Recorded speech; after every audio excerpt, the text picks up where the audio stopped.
¿Qué es el abdomen agudo obstructivo? O sea, con el cuadro quirúrgico. Es un impedimento del tránsito intestinal mecánico que evita, obviamente, como dice su nombre, el tránsito intestinal. Eso es lo que es una obstrucción intestinal. Es como si yo tuviera una manguera y la doble, la enchufe al grifo y no pueda pasarlo. Eso es una obstrucción intestinal. ¿Cómo se clasifica esta obstrucción intestinal? Se clasifica según su patogenia en un hilo funcional, que vendría a ser, puede ser inflamatorio, puede ser electrolítico, ¿no? Hemos dicho que cuando hay inflamación hay hilio, pero eso no es lo que vamos a hablar nosotros. Nosotros vamos a hablar del mecánico. Ahora vamos a hablar del mecánico, porque el otro vendría a ser una obstrucción, si vale el término, médica, o sea, que se puede tratar sin cirugía, ¿no? Esto es importante de acuerdo al nivel de la obstrucción. De acuerdo al nivel de la obstrucción, se clasifican en obstrucciones alta y baja. ¿Cuál es el nivel? Esto es también una cosa que a veces se confunde mucho y son dos situaciones diferentes. Lo que viene a ser en cuanto uno habla, vean ustedes, la obstrucción intestinal, anatómicamente, lo da 1 metro por encima de la válvula ileocecal, 1 metro por encima. De ahí para arriba se consideran obstrucciones intestinales altas. Y obviamente de ahí para abajo, o sea, digamos, desde 1 metro de la válvula ileocecal, todas las obstrucciones de arriba son llamadas obstrucciones altas. Y son llamadas bajas cuando están por debajo de ese nivel, o sea, de ese metro de la válvula ileocecal más todo el colon. Eso vendrían a ser obstrucciones bajas. ¿Por qué me refería de que esto es a veces interesante hablar? Porque cuando hablamos de hemorragia digestiva vamos a ver que se habla de otro nivel anatómico. En las hemorragias digestivas altas es del ángulo de Treitz. Arriba son obstrucciones altas y las bajas son del ángulo de Treitz para abajo, pues, obviamente, ¿no? Y más o menos cuántos metros estamos hablando, 6 a 7 metros de diferencia. Entonces es importante que tomemos en cuenta. Y segundo, según su evolución, nosotros vamos a ver que según su evolución son agudas y crónicas. Ambas, especialmente para nosotros, obviamente la más importante es la aguda, porque esa es la que amerita tratamiento quirúrgico. La crónica amerita tratamiento médico. Esto es importante. ¿Cuáles son los mecanismos que llevan a la obstrucción? Son mecanismos intraluminales, extraluminales e intramurales. En ambos casos, en las altas y las bajas, existe la misma cosa. Y obviamente que son diferentes. Intraluminal es cuando algo como esto se ha metido dentro de la luz y obstruye. Vamos otra vez dentro de la manguera. Es como si yo le metiera una pepa o tierra, lo que ustedes quieran, dentro de la manguera, y eso sería una obstrucción dentro de la luz, intraluminal. No es la más frecuente.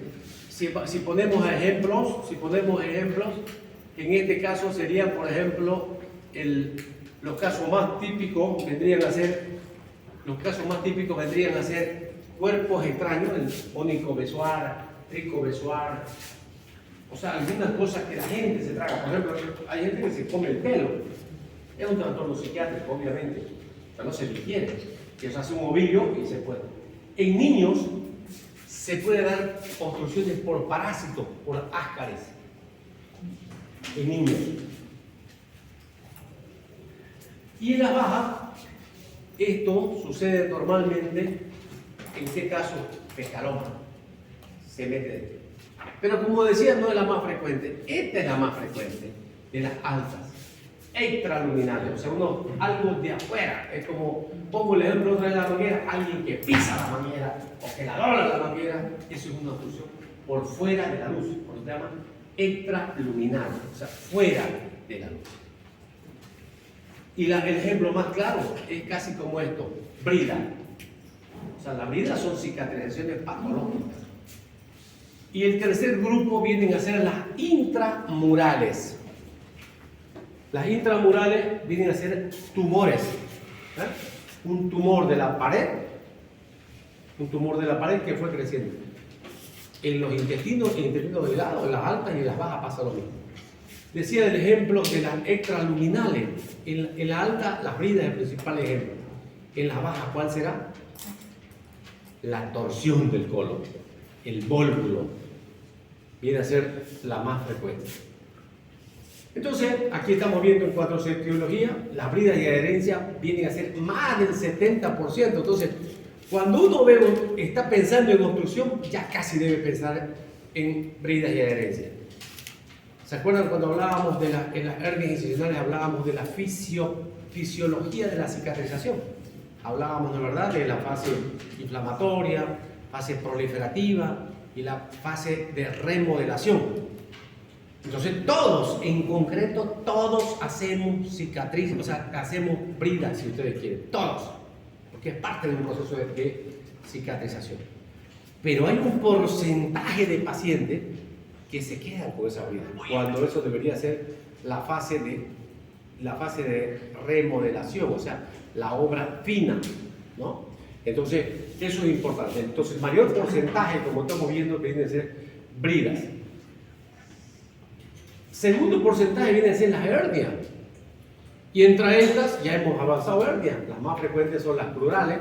¿Por qué? Porque hemos dicho que el anillo es más fibroso, entonces es más delgado, y entonces las que tienen mayor. Luego vienen las inguinales, umbilicales, y vean ustedes las incisionales en menor porcentaje. Otro tipo de etiología, los vólvulos, puede torcerse. ¿En qué caso, si recuerdan, en qué caso dijimos que se puede volvular el intestino delgado? Hablábamos de un tipo de divertículos, a ver, recuerden ustedes. El intestino delgado dijimos. Decíamos que ¿se acuerdan cuando hablábamos de divertículos del duodeno? Decíamos que era más frecuente, la segunda porción, cerca de la válvula. En el yeyuno, ¿no? Dijimos que son múltiples y están en el borde mesentérico, y esos hacen dar síndrome de mala absorción, dijimos. Y el peso de esos divertículos hace que a veces se rote el intestino y pueda provocar. Entonces, vean ustedes esa rotación o vólvulo, eso significa eso, ¿no? Otras causas son cáncer, neoplasia, ilio biliar. ¿Qué es el ilio biliar? El ilio biliar vendría a ser esto. Pero, ¿qué es ilio biliar? O sea, una parálisis por algo, por un cálculo. Y un cálculo que mide 2 centímetros de diámetro. O sea, grande. Pues, ¿cómo un cálculo va a pasar al intestino? ¿Por qué lado, dice uno? Si anatómicamente sabe que el cístico mide 3 milímetros, el colédoco 7 milímetros máximo, ¿cómo un cálculo puede pasar? ¿Cómo puede pasar un cálculo al intestino? Sucede que una de las complicaciones que uno tiene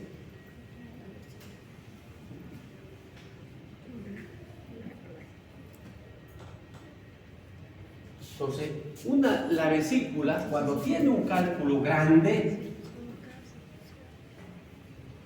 la vesícula se hace tóxica, o sea, se cae, si ustedes quieren, por el peso. Entonces ya no está así la vesícula. La vesícula se pone así. Y ahí está el cálculo. Y aquí hemos dicho que desemboca el wirsum y el duodeno. ¿Correcto? Entonces vean ustedes, esa proximidad de la vesícula hace que prácticamente se junten la vesícula con el duodeno. Entonces hace un decúbito. O sea, un decúbito significa, han visto las úlceras por decúbito, dice la gente que está postrada, ¿no? Y hacen unas ulceradas en las regiones glúteas, eso es decúbito. Entonces, por decúbito, este cálculo empieza, si vale el término, a friccionarse con el intestino. No es el primer toque, ¿no? No es que se tocaron y ya se hizo la fístula. Pasa mucho tiempo. hasta que prácticamente se funde la vesícula con el intestino. Y pasa esto. El cálculo ya no está en la vesícula y se viene al intestino. Por ese motivo es que uno puede entender lo que es un ilio biliar. Y el ilio biliar es una complicación, vean ustedes, de un cálculo que estaba en la vesícula y acaba obstruyendo la luz intestinal. Y uno dice, ¿cómo? Pues no. Entonces ahí está la explicación de por qué, cómo es que ha migrado ese cálculo. No pasó, por si acaso, por el cístico ni por el colédoco, porque son muy chiquititos. La única vez que van a ver esto ustedes, a veces estos calculacos grandes, van a ver cuando los naturistas quieren mentir, ¿no? Y uno para mentir, pues tiene que magnificar para que se la crean, ¿no? Si yo quiero enamorar de repente a una chica, le diré, soy buena gente, estudioso, platudango, soy. Hasta que la convenzo nomás, pues después tarde se da cuenta que él ni estudiaba ni tenía plata, digamos, ¿no? Entonces, igual los naturistas que hacen a veces mienten, ¿verdad que mienten? No todos. Yo creo mucho en algún tipo de meditación, pero cuando le muestran un cálculo grande y le dan algún brebaje que dicen que hacen votar, está mintiendo. ¿Por qué? Porque no hay lógica para que un cálculo de 2 centímetros pase por un cístico que mide 3 o 4 milímetros. Entonces, ¿cómo lo obtuvieron para que lo tengan en el frasco? Compraron, pues, lo compraron o fueron al camal y trajeron de vaca, lo que sea, quién sabe. Ya después vamos a hablar. ¿Se pueden botar cálculos pequeños? Claro, pero dentro de la lógica. Deben medir, si estamos diciendo que el cístico mide 3 a 5 milímetros, deben ser menos de 3 milímetros. Entonces hay lógica ahí, ¿ven? O sea, un calculito menos de 3 milímetros puede salir del cístico, se puede ir al colédoco, se puede salir del colédoco, por el intestino se puede ir y lo eliminamos por las heces fecales. Pero más grande no, porque se va a trancar. Este es el caso de lo que estamos viendo acá en este caso, ¿no? Esta es otra forma de complicación. Hablábamos el otro día de pólipos, ¿no? Los pólipos son proyecciones de la luz. Y miren ustedes cómo un pólipo puede, por su peso, tironear y ha hecho que el intestino se arremangue entre él mismo y puede provocar una obstrucción. Este es un pólipo que ha provocado una obstrucción. Esto se llama intususcepción intestinal. A veces se da en niños que tienen mucha diarrea, o sea, cuando están con mucha diarrea, provocan tanta diarrea que o sea, es como que se arremangue cuando uno se saca la camisa, ¿no ven? Queda arremangado. Así, miren ustedes cómo esta es la parte normal del intestino, ¿no? Y se ha metido sobre él mismo. Y eso provoca obstrucción. Es frecuente. Es una forma de obstrucción igual. Provoca obstrucciones. Claro, ¿lo puede diagnosticar uno antes? No. ¿Cómo vas a saber? Lo único que sabes es que está obstruido. Es como si yo quisiera decir, por ejemplo, ¿cuál es la causa? ¿Es importante que yo sepa antes de operar cuál es la causa de la obstrucción? No. Eso ya lo voy a ver dentro del intraoperatorio. Lo importante es que yo sepa diagnosticar obstrucción. Entonces, porque va a ser claro, ya vamos a ver que estos pacientes van a tener distensión abdominal, náusea, vómito, falta de eliminación de heces y gases. Una radiografía, confirmamos y ya está nuestro diagnóstico. ¿Ve? Otra forma de obstrucción, aquí estamos viendo, igual por bridas, ¿no? Se apegó el intestino, él con una adherencia, y entonces al apegarse, otra parte del intestino se metió por debajo y provocó una obstrucción intestinal. Entonces las bridas vienen a ser la principal causa de obstrucción intestinal. Esto es lo que es un megacolon. Un niñito, lo están viendo acá, pero normalmente es más personas mayores, que está el ángulo esplénico, descendente, sigmoide. Cuando hablemos de megacolon vamos a ver que esta es la parte que más se dilata. Esto se llama mega. Decía yo, cuando se obstruye, esto ya lo hemos dicho, de 1 metro por encima de la válvula ileocecal, por lo tanto, esto viene a ser una obstrucción baja, ¿no? Cuando es intraluminal se llena de caca, fecaloma. Pero si no se llena de ese fecales, esto se puede torcer, porque está tan grande, mega es grande, ¿no? Dólico, largo, mega grande. Entonces, se tuerce y provoca entonces vólvulo. Decíamos, ¿cuál es el método ideal? Acá no es una radiografía simple cuando no está obstruido. Este paciente no está obstruido. Entonces se le pone contraste y ahí estamos viendo el mega. Entonces es un colon por edema. Las hernias, ¿se acuerdan como decíamos la plural? Es la más frecuente. Aquí están los tres elementos: anillo, saco y el contenido. Son más frecuentes de estrangularse, evidente, o sea, de estrangularse obviamente la plural, la que tiene un anillo estrecho. Es una forma de obstrucción. Yo le comentaba, creo, al grupo de práctica, una señora que llegó con toda la sintomatología de náusea, vómito, distensión abdominal, falta de eliminación de heces y gases, la estaban tratando como una gastroenteritis. ¿Cuál fue el problema? Que no le bajaron bien su ropa, se le mostraron solamente la barriguita. Cuando le miramos un poquitico más, tenía una bola aquí en la región plural. Y le preguntamos, ¿y eso? Sí, se me ha atrancado, yo siempre tenía esto, pero ahora ya no entra. Y vamos a ver imágenes cómo queda el intestino y cómo puede necrosarse. En los tumores, decíamos, también este es un tema que se habla en colon especialmente. El próximo tema incluso vamos a hablar de tumores nosotros de intestino delgado. Pero en el colon, que es más frecuente, los tumores del lado derecho, los tumores del colon derecho son sangrantes, o sea, se proliferan y los pacientes tienen sangre rutilante prácticamente. Y los del colon izquierdo son estenosantes, o sea, toman la pared y van creciendo en sentido central. Resultado, llega el momento en que obstruyen. Entonces los del colon izquierdo pues son estenosantes los tumores. Entonces también, vean ustedes, los tumores pueden provocar obstrucción intestinal. Este era un paciente en condiciones normales. Este señor debía haber sido operado de mente programado, pero el paciente llegó a la emergencia con una de sus hernias estranguladas, trancada. Lo redujimos, pero nos quedó la duda de si el paciente había 6 horas máximo, es para saber si hay daño isquémico o no hay daño isquémico. 6 horas. Y el paciente estaba en el limbo, por lo tanto redujimos y decidimos operarlo. O sea, medio raro, no lo operamos ya de la obstrucción, queríamos ver qué es lo que pasaba. Una hernia inguino-estratal gigante, ¿no?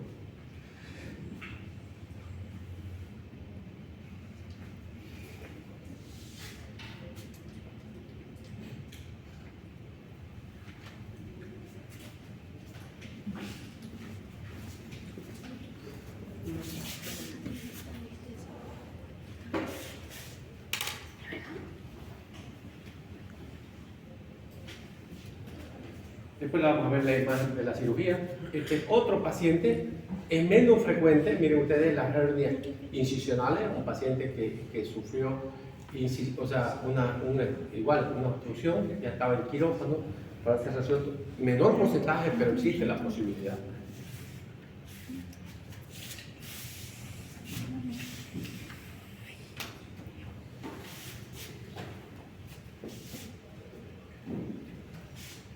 ¿Cómo se comportan estos pacientes? ¿Cómo se comportan estos pacientes? ¿Qué es la fisiopatología que encontramos en estos pacientes?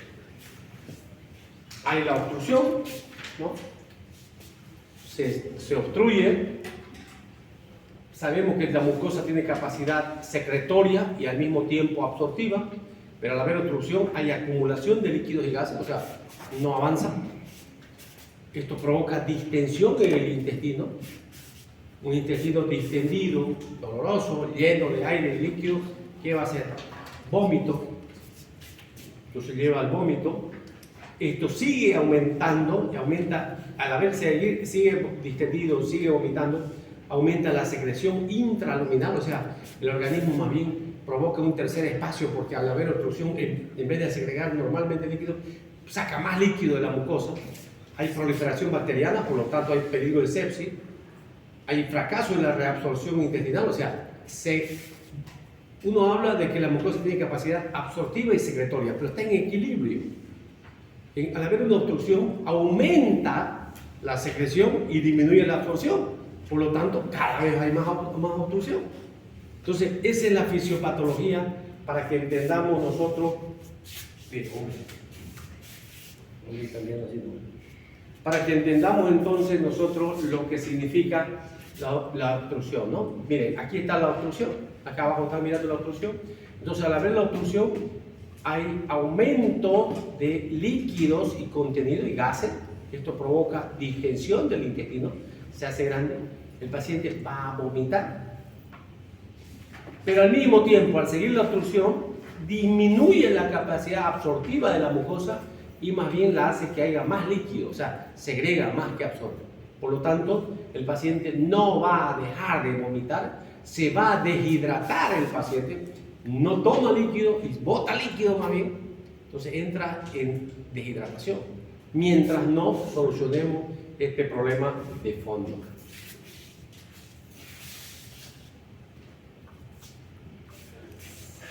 El divertículo de Meckel es una inflamación del divertículo que cuando se inflama puede adherirse, vendría a ser una adherencia o brida, ¿no? Una brida, y adherencia se adhiere y puede provocar obstrucción del resto de líquidos. Entonces, también se lo toma como una causa que puede provocar este tipo de situaciones. ¿De qué se quejan estos pacientes? Yo creo que aquí es fácil. Yo a veces les pregunto a los estudiantes, en vez de decirle yo al revés, ¿qué es lo que vas a encontrar en un paciente? Le digo al revés. ¿Qué es lo patognomónico que vas a encontrar en un paciente que está obstruido?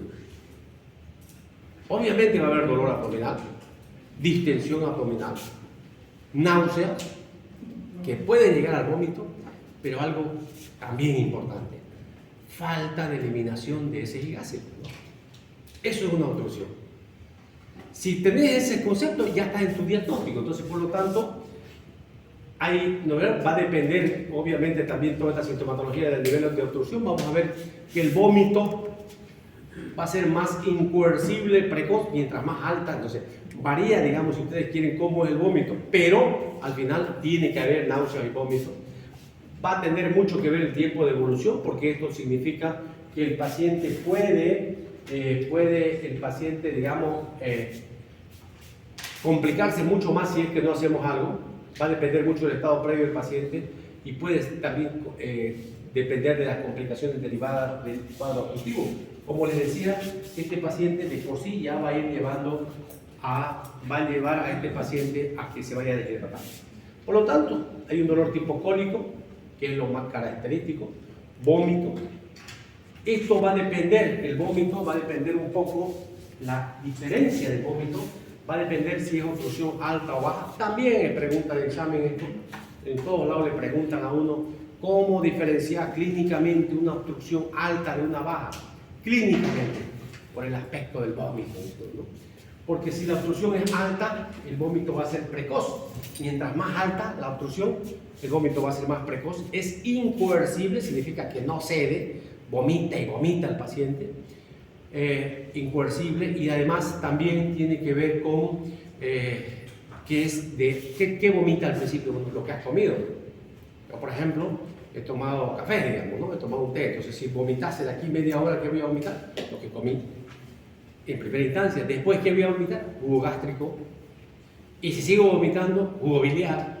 Pero al final voy a seguir vomitando, porque hemos dicho que aumenta la secreción y la mucosa, ¿no? Entonces, estos pacientes tienen vómito, va a depender mucho de la característica. Hay bazuqueo, que es como un gordoteo que ustedes sienten en la fosa ilíaca o el abdomen.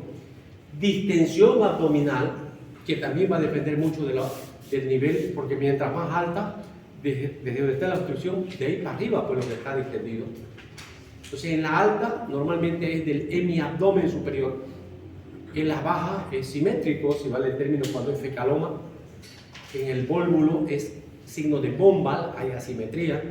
Entonces, son cosas importantes. Y esto siempre, no se olviden, tiene que haber falta de eliminación de gases y ácidos, ¿no? Entonces, eso vendría a ser, si ustedes quieren, lo patognomónico: distensión abdominal, náusea que va a llegar al vómito, sí o no. Las características del vómito es importante y fundamentalmente la falta de eliminación de heces y gases.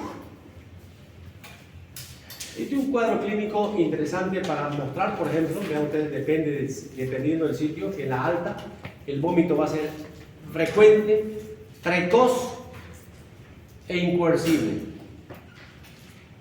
No hay mucha distensión abdominal porque es alta, ya he dicho yo que mientras más alta es, menos se ve. Y obviamente el dolor es tipo cólico porque es un tipo retortijón, porque el organismo quiere romper esa obstrucción. En la baja, el vómito es tardío, por ejemplo, si fuera fecaloma, el paciente se obstruyó y puede vomitar recién a las 24 horas. En la alta, el paciente puede obstruirse ahorita y vomitar en media hora. Claro, se detiene rápido. Y en la baja es, decíamos, tardío, es un vómito no muy frecuente y finalmente fecaloideo, o sea, huele a ese fecal, por eso viene su nombre, es de aliento fecaloideo. Hay una marcada distensión, acá no se veía, aquí hay una distensión marcada y el dolor también sigue siendo un dolor tipo cólico. ¿Cómo hacemos el diagnóstico? La clínica es importante, pero yo tengo que tener alguna imagen, algo que me permita corroborar. Entonces aquí la radiografía es muy importante. Y yo tengo que en la radiografía, miren ustedes, tiene que ser bien pedida, tiene que ser una radiografía simple de abdomen de pie. No hablamos de contraste. Lo vuelvo a ratificar, pero muy anticuado, doctor. ¿Por qué no pedimos de una vez tomografía? Pues si está a su alcance, pida más, va a ser más efectivo. Pero les voy a garantizar que no van a hacer tomografía siempre. Entonces tengo que decirles algo que les permita hacer diagnóstico. Por eso hay que saber pedir. Y la radiografía vos la podés encontrar al frente de San Juan de Dios, la podés encontrar afuera, o sea, en cualquier pueblo podés encontrar una radiografía. Pero tiene que ser una radiografía simple de abdomen de pie. Simple porque no necesita contraste. De abdomen, que se vea los senos postos diafragmáticos. Y de pie, porque nosotros queremos ver que el intestino delgado especialmente, ¿no? El intestino delgado, queremos que sea de pie porque queremos que, como está obstruido, de repente aquí está la obstrucción, ¿no? Todo esto se va a distensionar, no va a poder llegar, no va a poder pasar. Entonces se va a acumular líquido y aire acá. ¿Qué voy a ir a buscar? Nivel hidroaéreo.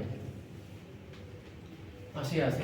Esto es líquido y voy a ver así como una raya porque arriba va a haber aire. Niveles hidroaéreos. Si lo tomo echado no voy a poder ver, pues, porque lo que estoy buscando cabalmente es que el intestino haga estas curvas. Por eso que pedimos que sea de pie. Por eso pedimos que sea de pie la radiografía. Vamos a ver el signo de pilas de moneda o signo de la escalera y los niveles hidroaéreos. ¿Qué es el signo de pilas de moneda o el signo de la escalera? Sucede que este mismo, al estar apretado, se edematiza la pared, ¿ya? La pared del intestino se hace más edematizada. ¿Cómo se ve en la imagen? Se va a ver como si fuera así. Está como un acordeón, se arruga porque aquí no está pudiendo pasar. Entonces se arruga. Entonces esas son las imágenes que uno debe tener en su mente para ir a buscar. Entonces el signo, niveles hidroaéreos y pilas de moneda. La ecografía te puede servir muy poco, porque la ecografía, más bien el ecografista, ni bien ponga el ecógrafo o el transductor va a decir, no puedo observar nada, está lleno de gases. Entonces no va a poder decirte qué es. Para decirte eso, vos lo percutís, vas a ver que tiene aire, entonces no te ayudó nada, ¿no? La tomografía sí es muy importante. Y en el laboratorio no hay un laboratorio específico, pero estos pacientes obviamente van a tener leucocitosis, van a tener urea creatinina aumentada, entonces porque ya son complicaciones. Este es un paciente que ya estaba listo para entrar al quirófano, tenía una cirugía previa, si ustedes miran acá, El paciente, él había sido operado de apéndice hacía un tiempo y él hizo una obstrucción intestinal. Estaba listo para entrar al quirófano el paciente, pero ¿qué encontramos previamente en el paciente? Esto. Aquí está, vean ustedes, yo la imagen que les mostraba. Si lo hubiésemos tomado al paciente en echado, no hubiese podido ver los niveles hidroaéreos. ¿Qué se nota aquí clarito? El edema. Esto es el signo de pila de moneda. Estas están, digamos, si quieren vertical, estas están horizontal, otra vez vertical, otra vez medio inclinado. Entonces, vean ustedes, todo esto, este paciente tenía una obstrucción intestinal. Pero yo le hice poner acostado cabalmente para que vean ustedes que no se ven los niveles hidroaéreos cabalmente en esto, solamente se ven las pilas de moneda. Pero yo quiero ver los dos. Ah, ahora sí, miren, el mismo paciente, pero ya de pie. ¿Qué estamos observando? Nivel hidroaéreo. Es la imagen que yo les decía del intestino. ¿Ven? Hay un nivel, miren. Uy, caramba. ¿Qué pasó? ¿Qué pasó?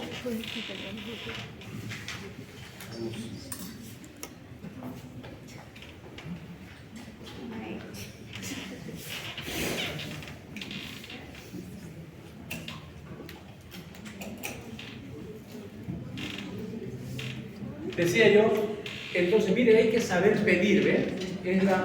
Entonces hay que pedir una radiografía simple de abdomen y de pie. Tienen que saber también qué esperan encontrar, porque si ustedes no saben qué van a encontrar, vamos a tener problemas. Por eso es importante saber qué vamos a encontrar. En concreto, en las altas vamos a encontrar niveles hidroaéreos y pilas de moneda, que es lo que hemos visto. Y en las bajas vamos a ver otro tipo de signos.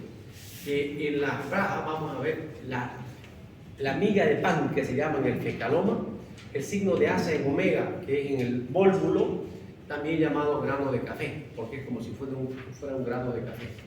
Pero por eso le digo, yo tengo que saber qué espero encontrar. No quiero que ustedes después, cuando ya sean médicos, ustedes pidan estudios para que otro le haga el diagnóstico. No, ustedes tienen que saber qué es lo que están buscando. Dice que no encuentra el que no sabe qué busca, ¿no? ¿Cuántas veces sus padres, ustedes son jovencitos, sus padres, como le decimos a los hijos, si yo quiero evaluar cómo les va en una fiesta, al salir de una fiesta, ¿cómo puedo saber si les va a ir bien o mal? Yo tengo que saber dónde están yendo, con qué tiempo van a estar ahí. ¿Qué respondemos la mayoría? ¿Dónde está yendo? Por ahí. ¿Y a qué hora vas a volver? No sé. ¿Cómo vas a evaluar si te fue bien en tu salida? Si yo voy con un objetivo de bailar, entonces eso sería mi parámetro de saber si me fue bien, qué significa, si bailé o no bailé. Pues, ¿no? Si mi objetivo es ir a beber, si me emborraché, pues no. Si llegué duro, ya cumplí mi objetivo, porque ese fue mi objetivo, ¿no? Entonces, igual acá en medicina, nosotros tenemos que saber qué es lo que estamos buscando. Si no saben qué buscan, no van a saber qué encontrar. Entonces, claro, ya les decía yo, no, pero mejor pidamos una ecografía. Van a perder tiempo. Piden un hemograma, hay leucocitosis, sí señor, pero no le está diciendo el hemograma que está obstruido. Esto sí eran evidencia, ¿no? Eran evidencia de que había obstrucción.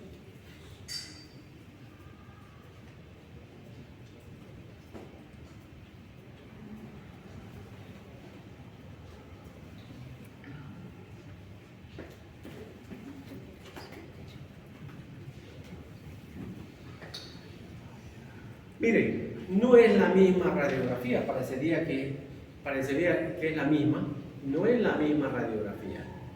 Y varían, de un rato a otro, varían también las radiografías. Porque aquí el paciente pudo haber vomitado o se pudo mover. Si yo a una hora después le saco otra radiografía, puede cambiar el patrón. Pero los signos radiológicos no van a cambiar. O sea, vamos a ver niveles hidroaéreos. Vamos a ver niveles hidroaéreos, lo que no vemos, el aire, lo negro. Entonces vemos niveles hidroaéreos, vemos signo de la escalera. O sea, Lo que yo tengo que tener en mi cabeza no es que ustedes digan, ah, pero no estaba igualita que la que me mostró. No, yo les estoy diciendo qué es lo que debemos encontrar. En una vamos a encontrar más que en otra. En esta se ve mucho menos, miren. Pero es lo mismo.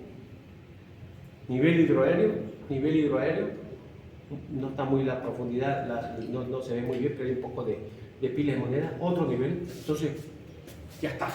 Si el paciente está distendido, está vomitando, falta de eliminación de gases, más esto es una obstrucción intestinal. Ya no hay vuelta a mirar. Este es un estudio, por si acaso, profesamente lo pongo para que vean ustedes lo uno y lo otro. El anterior era simple, este ya no es simple. ¿Por qué no es simple este? Porque eso blanco que venga adentro, ¿qué cosa es? Contraste. Pero no voy a pedir yo radiografía con un contraste de pacientes obstruidos. A este paciente le pidieron porque tenía síntomas o signos de que se iba a obstruir en algún momento. Ya el paciente le refería ese filiforme. Aquí estaba, miren, ¿se acuerdan de ese esquema que mostramos? ¿No? De un tumor, ¿no? Intramural que dijimos, como si fuera la mordedura de la manzana, miren, ¿no? Entonces este paciente, obvio, le pone el contraste, pasa el contraste, y miren, y de ahí para arriba más bien lo vemos más dilatado. ¿Por qué? Porque esto ya en algún momento iba a terminar de obstruirse. La he puesto, le vuelvo a repetir, no para que ponga, sino para demostrar que sí sirve, pero en caso de no obstrucción. Ustedes pueden pedir contraste cuando no hay obstrucción. Si hay obstrucción, ustedes ya están prohibidos de utilizar contraste. La tomografía. ¿Es importante? Claro, pues, ¿cómo no va a ser importante? Miren ustedes que una pequeña obstrucción, ¿cómo se ve claringo? Miren, igualito lo mismo que estábamos hablando, ¿no? Como si fueran, miren, como si fueran pilas de moneda. Se ve más claro, más bonito si ustedes quieren. Yo también deseo pedir a todos los pacientes tomografía. Se los digo de verdad. Ya lo he dicho, al principio ustedes se van a ir, no porque yo quiera, es parte de la formación, van a ir a hacer provincia. Y van a estar en una provincia. ¿Cómo van a hacer diagnóstico? Hay posibilidad. Una radiografía simple ya les puede ayudar a hacer diagnóstico. En una tomografía, miren ustedes, aquí ya fue una hernia estrangulada, ya fue la tuti, este pasó de noche ya cirugía, ¿no? Pedir una tomografía para que te hagan un diagnóstico, ya la tuti. Y claro que se ve mucho más fácil. Miren, ahí está el tejido celular, la piel, tejido celular subcutáneo, la aponerosis. Y entonces ahí está metido una tomografía, ¿no? Pero, vuelvo a repetir, no deberíamos pedir. Eso hasta clínicamente nosotros podemos hacer diagnóstico. El iliobiliar, igual, mire el calculado. Y obviamente ya el paciente estaba obstruido y ahí estamos viendo entonces nosotros el cálculo dentro de la. Aquí se están viendo los dos signos. Los mismos que veíamos en radiografía, pero esto es tomografía por si acaso, ¿no? Nivel hidroaéreo, nivel. Y estamos viendo el signo de la pila de moneda o de la escalera. Entonces son signos que vamos a encontrar. Los podemos ver más claros en la tomografía. Pero yo he dicho, si a mí me responden en una tomografía, yo me quedo con sabor a poco. ¿No? Me queda con sabor a poco porque para eso no deberíamos estudiar tanto, pidamos resonancia y tomografía a todos los pacientes y vamos a tener la posibilidad de hacerlo. El laboratorio que vamos a pedir, ojo, cuando yo digo cómo hacemos diagnóstico de una apendicitis, yo digo el hemograma, yo nunca he dicho que no se tiene que pedir coagulograma, hemograma, glicemia, creatinina, yo nunca he dicho que no.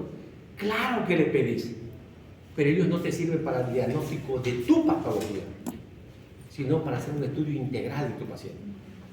Acá igual, entonces yo voy a pedir un hemograma, va a haber leucocitosis, va a haber niveles de aumento del nitrógeno ureico, aumento de la creatinina. ¿Qué significa?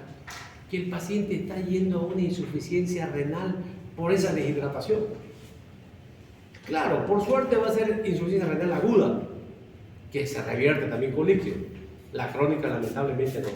Va a haber hiponatremia, hipopotasemia, o sea, va a entrar en acidosis metabólica, o sea, pero es porque se le estamos permitiendo al paciente que se vaya complicando. No sería lo correcto. El tratamiento, en primera instancia, restituir las pérdidas electrolíticas, poner una zona nasogástrica. Si sabemos que hay déficit de sodio, de potasio, hay acidosis, entonces corregiremos esas situaciones, ¿no?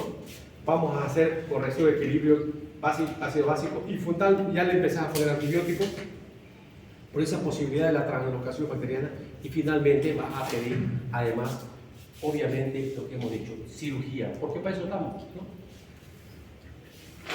Entonces la cirugía fundamentalmente se debe realizar cuando hay estrangulamiento, o sea, hay ni vuelta a pedales porque hay necrosis, en la obstrucción de asa cerrada, obstrucción de colon y obstrucción mecánica simple inicial. Entonces, son situaciones que ya no hay vuelta a quedar.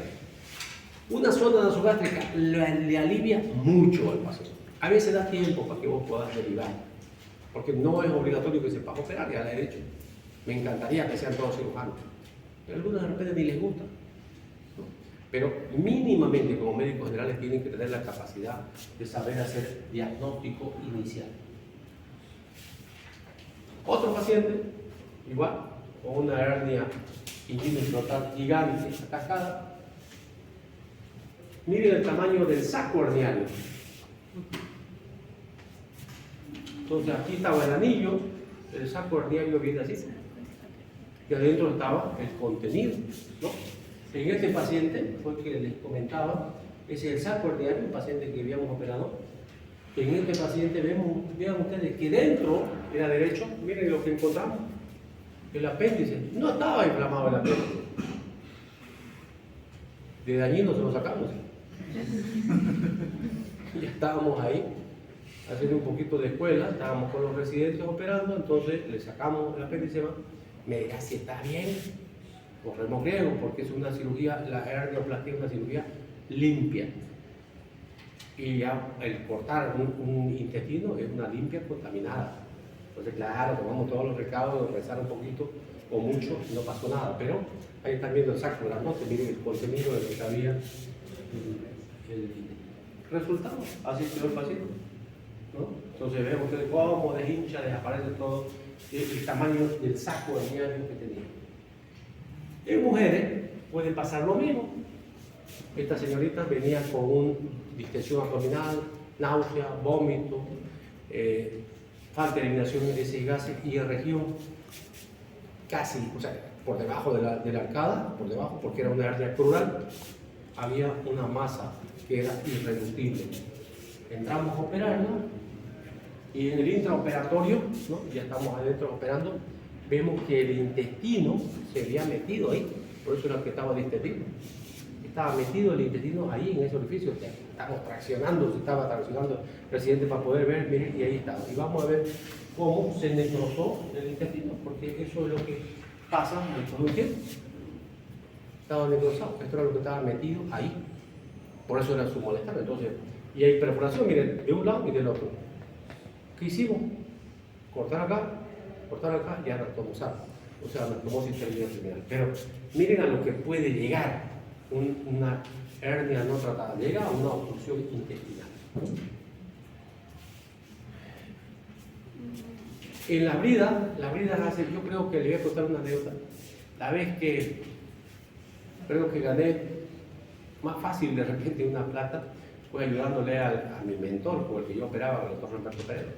Me recuerdo, era una señora muy platuda, y bueno, mi jefe operaba bastante gente de alto nivel, ¿no? Esta señora a tal punto que solamente quería que la vea, porque ella se iba a ir a Chile, y como que hablaba así con su médico de Chile, se hacía ver en las Condes y demás cosas, ¿no? Pero estaba dolorida, y cuando le mostramos la placa, el tipo la vio, che, no te va a dar para que te vengas a hacerte operar allá, le dice, bueno, lo tuvimos que operar. ¿Qué tenía? No es la imagen de ella, mucho más sencillo estaba. La señora estaba distendida, era bien delgada, distendida, nauseosa, vomitaba, todo. Era una bridinga que obstruyó el intestino, vean ustedes así. Aquí está ya muy marcado, esto ya pasó más horas. Aquí están viendo cómo era la brida que estaba apretándolo, ¿no? Por eso está marcado, ¿eh? Esto es un paciente igual que operamos. Pero esta señora era mucho más sencillo, era como recién que alguien le haya puesto. Entonces lo único que hicimos fue agarrar una pincita acá, tic, tic, se acabó la cirugía. y a cobrar, a facturar como Shakira. Entonces, vean ustedes que ese tipo de situaciones se da. Y ya decías, ¿no? Va a depender mucho de la situación, de la causa. Como que uno entra, una vez recuerdo, igual estaba un paciente varón, distendido, y ¿dónde iba a ir? Creo que era una fiesta aquí en la masa, ¿no? Y era un grupo de amigos, entonces le digo a mi amigo, a mi esposa, voy a entrar a operar y en 1 hora y media estoy por allá, 7 de la noche. ¡Qué caramba! Era un paciente que tenía más brida que sentimiento y tenía más adherencia que nadie y varias perforaciones. Empezamos a operar a las 7 de la noche y acabamos creo que a las 1 o 2 de la mañana. Chao fiesta, chao todo. Esa es la cirugía. Porque vos, lo que veíamos, los signos de obstrucción, eso es radiológico, pero no está viendo de adentro. La señora de esta otra que le decía tenía los mismos signos, pero era una bridina. En ella, bueno, creo que volteamos un rato para no salir tan rápido, para que no digan que es muy fácil, ¿no? Bien, y por último vamos a hablar de perforaciones intestinales, que viene a ser otro tipo de abdomen agudo, que viene a ser, como dice su nombre, una pérdida de solución de continuidad desde la mucosa, ¿no? Mucosa, muscular, hasta la serosis. O sea, eso es una perforación, que es la solución, la pérdida de solución continua. Puede ir desde el estómago hasta el recto. Cualquiera de los intestinos puede tener ese tipo de lesión. Normalmente, la más frecuente vendría a ser, por ejemplo, las úlceras, que por penetración acaben en una perforación. Cuando alguien me preguntó qué cuadro podríamos presentar, por ejemplo, en perforación, yo le dije, dramaticen un cuadro de una paciente que diga que venga con antecedentes de úlcera. Es posible. Pero también pueden hacer actualmente con todo lo que pasa. Santa Cruz es una ciudad bellísima, hermosa, pero se ha convertido en violenta. Uno puede estar con un celular, de repente viene un bellaco, te lo quiere quitar, te tira una patada o te tira cualquier cosa y ya está. Un cuchillazo o un balazo y ya está. La verdad se ha convertido, lamentablemente no nos podemos mentir. Por lo tanto, hay mucho que también te puede provocar de forma externa. Vamos a ver unas imágenes de un paciente, un señor que estaba trabajando de albañil, que él se cae, se golpea con su andamio, un golpe medio raspapinchete, ¿no? Entre tórax y abdomen, y él le daba más importancia, él y los médicos al principio le dieron más importancia al trauma torácico, y en realidad el golpe había sido tan intenso en el abdomen que perforó el intestino. Entonces, es posible. Entonces, eso es lo que viene a ser una perforación. Entonces, se presenta cuando las paredes del intestino, de cualquier parte del estómago hasta el colon, han desarrollado un orificio en todo su espesor, a través del cual el contenido intestinal va a salir a la cavidad. Me adelanto. Si yo quiero ver líquido en cavidad, obviamente está bien indicada pedir una ecografía. Si quiero ver líquido. Pero el líquido no me dice perforación, porque puede haber líquido por hemorragia, puede haber líquido por un proceso inflamatorio, por lo tanto la ecografía no me ayuda para diagnosticar perforación. Entonces lo que también sale es aire. Ah, ya el aire sí puedo ir a buscarlo. ¿Y dónde se va a ir el aire? El aire que se escape a la parte más alta. Que aquí tenemos los dos en el diafragma, el derecho y el izquierdo. Por anatomía este es más alto. Casi como si yo tiro una vejiga ahorita. La suerte ahí se va hasta arriba, ¿no? Y si esto tuviera un declive más acá, todavía se va a buscar para acá y se va a ir más acá, o sea, a la parte más alta. Lo mismo hace el aire libre en la cavidad.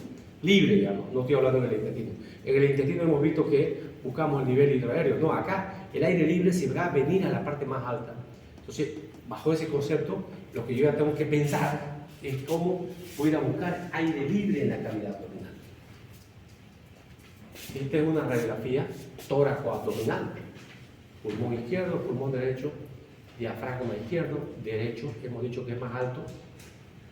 Y aquí están viendo ustedes, esto parece una cisura y es el diafragma. Y por debajo del diafragma, otra vez aire. Esto se llama neumoperitoneo. Signo de Poppy. Es un signo patognomónico. Si vos encontrás una radiografía con esto, ya está, estás listo. Tenía fiesta, suspender tu fiesta, tenés que operar. Este paciente sí o sí requiere cirugía, ¿no? Entonces, eso te está diciendo, ¿qué pasa si el paciente está perforado y no encuentro no hay neumoperitoneal? No descarta la posibilidad, porque a veces es muy poco lo que ha jugado o lo ha englobado de repente parte del peritoneo o el epiplo. Entonces, miren lo que estoy diciendo. Cuando encontrás, sí es patognomónico, pero su no presencia no te excluye perforación. Ahí lo importante viene a ser la clínica. ¿Qué tiene este paciente? Este paciente de repente tiene un dolor mucho más intenso que el anterior, que el obstruido. ¿Por qué? Porque ha salido líquido intestinal. Inmediatamente el paciente tiene vientre en tabla, porque hay irritación peritoneal, ¿no? Un dolor abdominal intenso, inmediatamente puede haber fiebre, puede haber náusea, puede haber vómito. No es importante, no me interesa, porque hasta no habría lógica para que haya vómito, porque de repente ni vomita, porque si se está saliendo toda la cavidad, no hay que salga para arriba, digamos. Pero entonces es importante fundamentalmente el estado general. Este es el paciente que les comentaba. El paciente era un señor albañil que en el intro, o sea, cuando él llega referido, el paciente venía refiriendo que tenía dolor en la región tóraco-abdominal, 2 días de evolución, tenía una excoriación y se veía algo así de excoriación también, en el abdomen. Ese era su problema. En la radiografía, ahí estábamos en quirófano, ya era una herida vieja, o sea, más de 48 horas, o sea, por eso estaba muy dolorido el abdomen. Seguramente o masticó coca o tomó en infusión para calmar su dolor. Pero pillamos hoja de coca dentro de la cavidad abdominal. ¿Cómo no iba a haber? Pues semejante huecango, ¿no? Podía salir cualquier cosa, ¿no? Entonces, pero para que vean ustedes, puede pasar, y esto es lo que encontramos: peritonitis. O sea, si ya sale, imagínense, jugo gástrico, biliar, cualquier cosa, se provoca prácticamente una peritonitis. Este otro paciente, esto que están viendo acá es la cámara gástrica, por si acaso, y aquí están viendo otra vez neumoperitonitis. Si yo les muestro solamente la radiografía, a veces nosotros cometemos, ¿no? Cuando queremos, como quien dice, queremos aplazar a alguien, ¿no? Yo le muestro la placa nomás, ¿no? Yo le digo la clínica, yo no voy a saber por qué es lo que quiere que mire, pues de repente voy a mirar si hay fracturas costales, si hay algún problema pulmonar, ¿no? De repente yo voy a ver, mira, tiene bronquiectasia, y esto de repente lo puedo interpretar como una cisuritis, ¿no? Claro que radiológicamente, con un buen negatoscopio, acá vamos a ver trama pulmonar, y acá abajo no hay trama pulmonar. Pero si yo les digo el cuadro clínico, ya es más fácil, ¿no ves? Ya es más fácil que ustedes busquen el diagnóstico.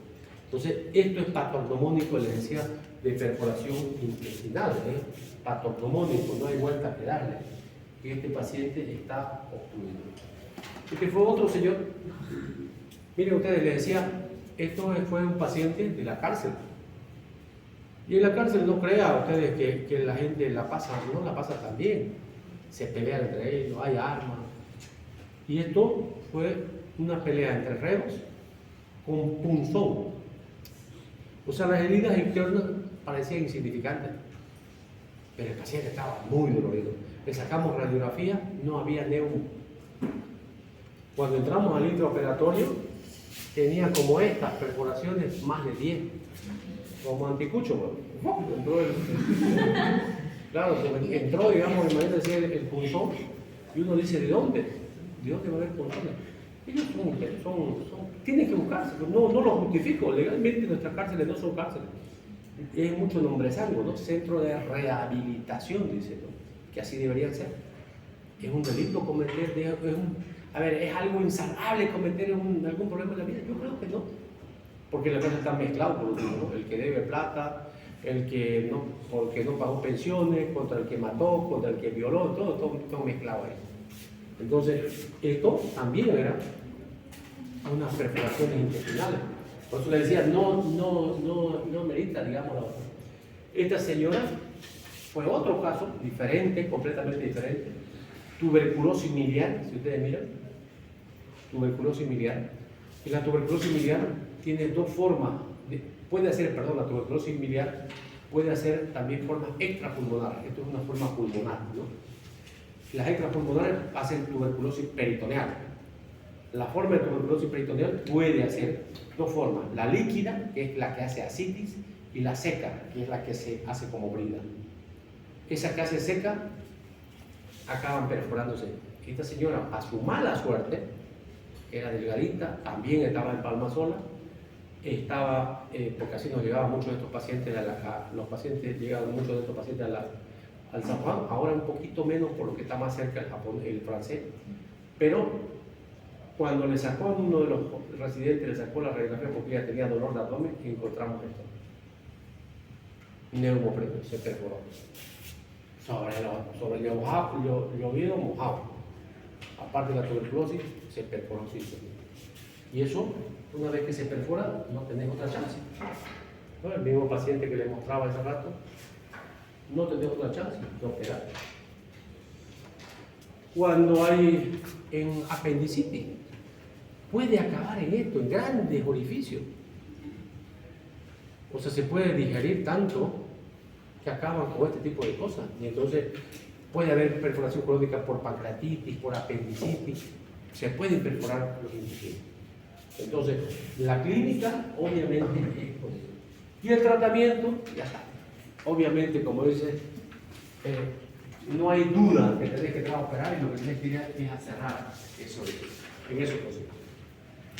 Muchas veces, cuando es colon como el anterior, acaba en colostomía. Eso es otro caso de la señora que les mostré, de esa señorita que quería sobrar diafragma, resección de anastomosis porque el intestino delgado.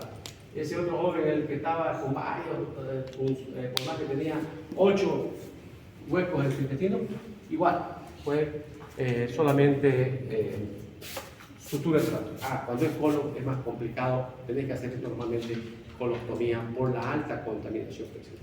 Y peor si tiene muchas manos. ¿Alguna pregunta? ¿Comentario? ¿Duda? Doctor, Diga.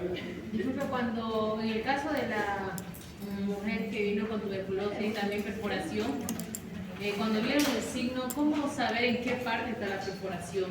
¿O en dónde es? No hay posibilidad. Eso es una buena pregunta. A ver, yo puedo saber radiológicamente, dije yo, dónde está la perforación. No, ahí tenés que empezar a hacer vos tu revisión anatómica, es como el paciente, y tenés que hacer una buena revisión anatómica, porque como en el caso del señor ese que les decía, el paciente el paciente